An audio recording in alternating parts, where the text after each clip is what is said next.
Hi students, मैं सोनिया विद्यागुरु से start करेंगे आज इंपॉर्टेंट आर्टिकल्स का एक सेशन। स्टैटिक जीके है, बहुत काम आएगी आप लोगों के। अगर आपके एग्जाम में स्टैटिक जीके आती है, आप एसएससी का एग्जाम देने जा रहे हैं तो बहुत इंपॉर्टेंट है। कोई भी एग्जाम जिसके अंदर स्टैटिक जीके आए, चाहे वो सुप्रीम कोर्ट, DSSB या कोई भी कंडक्ट करा रहा हो, हमने कहा वो एग्जाम जिनके अंदर स्टैटिक जीके आएगी आपके लिए वो ये वाले क्वेश्चंस बहुत बहुत रेलेवेंट होंगे।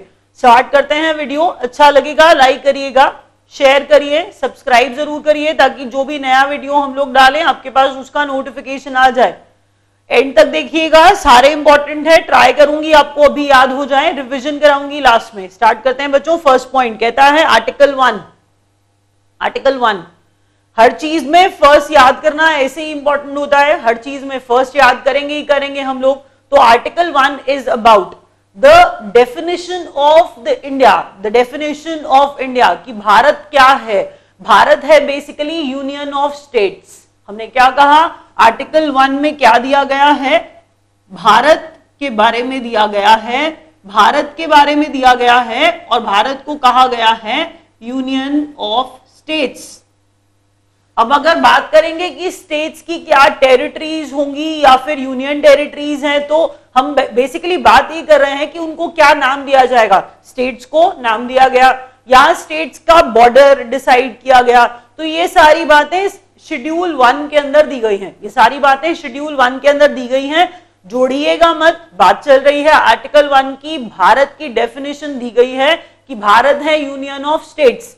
शेड्यूल 1 में दिया गया है कि स्टेट्स का नाम और उनकी बाउंड्री, टेरिटरी। नेक्स्ट जरा पढ़िए क्या कहता है आर्टिकल 14। आर्टिकल 14 आपको सबको पता होगा, बहुत कॉमन है, राइट टू इक्वालिटी। वैसे आपको ये पता होना चाहिए कि ये फंडामेंटल राइट है। फंडामेंटल राइट्स पे भी एक दिन वीडियो बनाएंगे जिसके अंदर आपको ये फंडामेंटल राइट्स डिटेल में पढ़ाऊंगी। अभी फॉर द टाइम बिंग ये याद रखिए कि article 14 is about right to equality, समानता का अधिकार। यू आर इक्वल,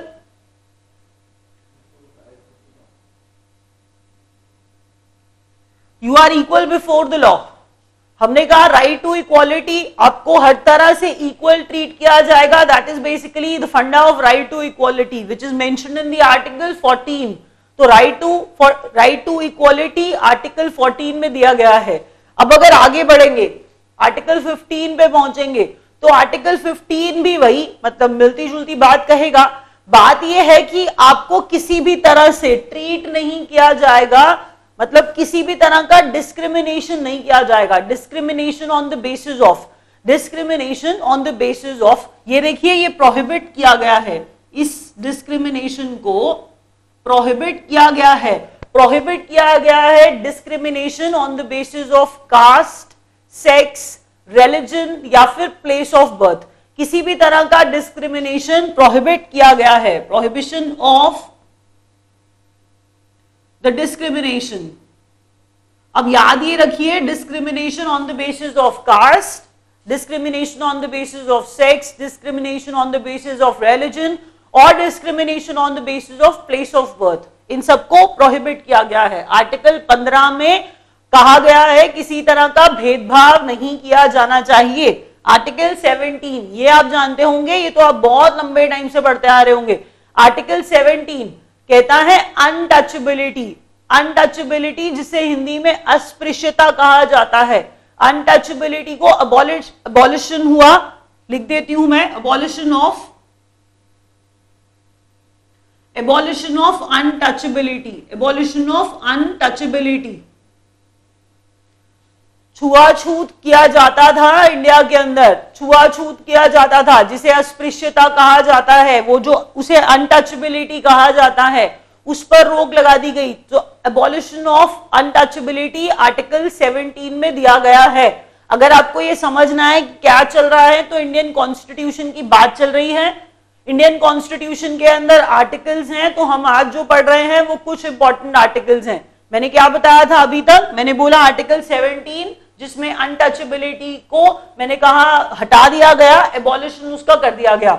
नेक्स्ट पढ़िए आर्टिकल 19। देखिए आर्टिकल 19 भी फंडामेंटल राइट ही है। आप जो पढ़ रहे हैं फंडामेंटल राइट्स की बात हम कर रहे हैं, बिकॉज स्टार्ट हमें वहीं से ही करना पड़ता है। इंपॉर्टेंट आर्टिकल्स के अंदर फंडामेंटल राइट्स की बात स्टार्टिंग वाले ही टाइम में है, आर्टिकल 14 से ही है, देख लीजिए। तो इसी में जो आप पढ़ रहे हैं ये आर्टिकल 19 भी क्या है, फंडामेंटल राइट है। तो मैंने कहा राइट टू फ्रीडम, बट किस चीज का, right to freedom of speech, right to freedom of speech and expression.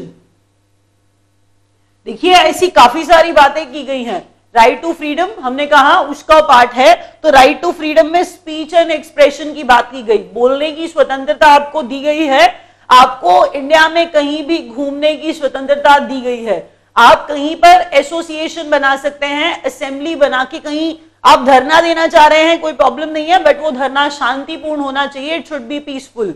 मैंने कहा right to freedom of speech and expression, ये इंपॉर्टेंट। इसके जैसी और बातें जो मैंने आपको क्या बताई कि आप भारत में कहीं भी घूम सकते हैं, मैंने कहा आप असेंबली बना सकते हैं, मेन ये है स्पीच एंड एक्सप्रेशन वाली बात। तो राइट टू फ्रीडम का पार्ट, मैंने कहा फ्रीडम आपको दी गई स्पीच एंड एक्सप्रेशन की, ऐसी बातें की जाती हैं आर्टिकल 19 में। आर्टिकल 21 कॉमन है, बहुत कॉमन है, राइट टू लाइफ। आर्टिकल 21 बच्चों right to life, right to life, तो राइट टू लाइफ है आर्टिकल 21, जीने का अधिकार आप लोगों को दिया गया है, वो जीने का अधिकार, राइट टू लाइफ। देखिए कोई भी पर्सनल लिबर्टी आपकी हैम्पर नहीं कर सकता है, उसमें किसी भी तरह से उसको इन्फ्रिंज नहीं किया जा सकता है।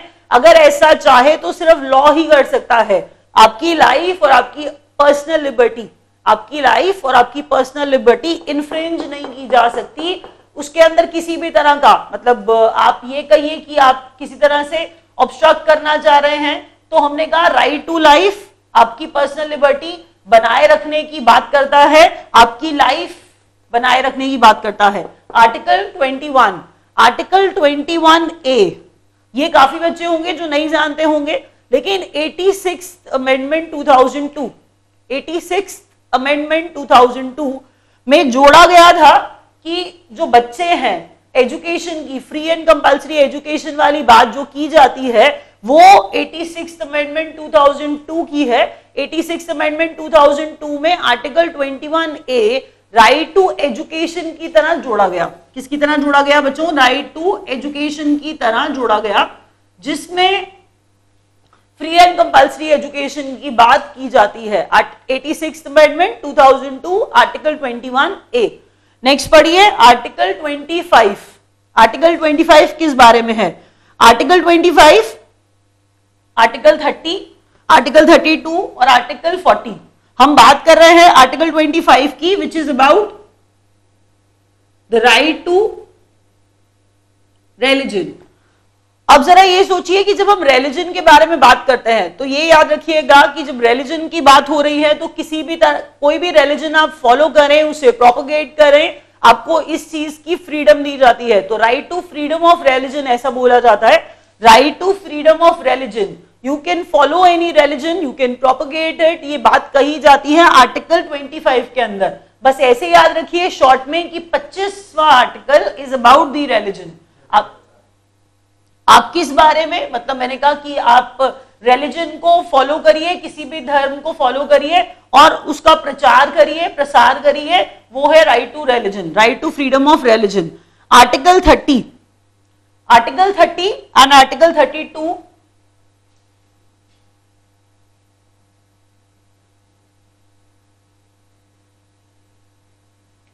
ये याद रखिए, मैं इसको नाम ना दे करके मैं यहां पर बात लिखती हूं इंपॉर्टेंट वाली। जो राइट दिया गया है, right given to the minorities, उन्हें कहा गया है कि वो एक एजुकेशनल इंस्टीट्यूशन एस्टैब्लिश करें, मतलब कर सकते हैं, एडमिनिस्टर कर सकते हैं। हम कह रहे हैं आप ये बस याद रखिएगा कि ये आर्टिकल का लेना देना किन से है। हमने कहा आपको याद करने में दिक्कत ना हो, इसीलिए सिर्फ इतना याद रखिए कि माइनॉरिटीज से रिलेटेड आर्टिकल है आर्टिकल 30। आर्टिकल 30 माइनॉरिटीज से रिलेटेड आर्टिकल है। माइनॉरिटीज, हम अल्पसंख्यकों की बात कर रहे हैं। हम कह रहे हैं वो माइनॉरिटीज जो नंबर में कम हो, जिनकी संख्या हमारे देश में कम हो, हम कह रहे हैं वो माइनॉरिटीज को अपने एजुकेशनल इंस्टीट्यूशंस इस्टैब्लिश और एडमिनिस्टर करने की बात की जाती है आर्टिकल 30 में, मतलब वो अपने एजुकेशनल इंस्टीट्यूशंस बना सकते हैं। नेक्स्ट है बच्चों article 32। Article 32 is about right to constitutional remedies.